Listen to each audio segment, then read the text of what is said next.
Let's talk about the finance lever. The idea of using commerce as a lever to create large-scale social change.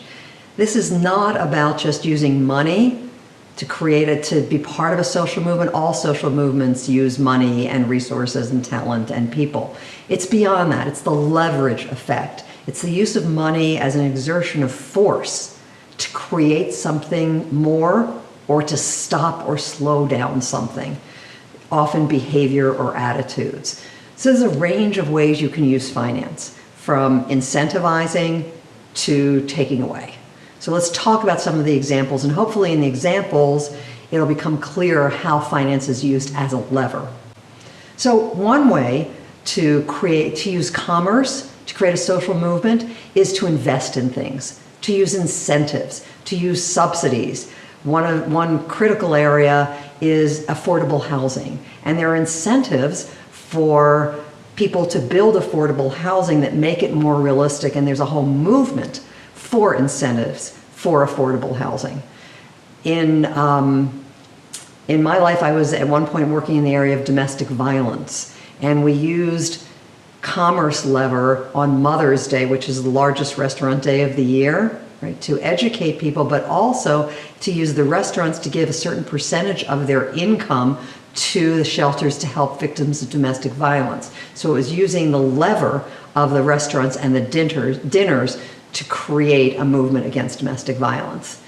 There can also be financial prizes. Tom Siebel has created an energy neutral home prize for anyone who can build a completely energy neutral home. Space travel, the X Prize. These are all ways of incentivizing people to think of something new or to do something that we didn't think could be done. And the final way in terms of investing in social change through commerce is tax relief or tax credit. So there's a lot of talk right now, for instance, in California, about an earned income tax credit, incentivizing people to work, or child care tax credit, incentivizing women, allowing them to go back to the workforce. These are all the results of social movements trying to use money or finance to create the change that they're after. And then on the other side of the coin, you can also use commerce or finance to create something that stops what's happening, to change the status quo in a community, in a country. So examples are boycotts. So for a while, there was a boycott of South Africa during apartheid. There was a partial boycott of South African diamonds.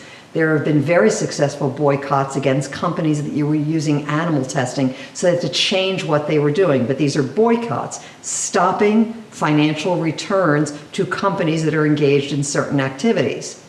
There's also divestment, not investing financially in certain industries or certain countries. So it worked in South Africa, divestment. It worked in tobacco, where there was a divestment of investments that we had in tobacco, started to change things. There's a movement now with divestment in terms of fossil fuels, and it's not working yet so well.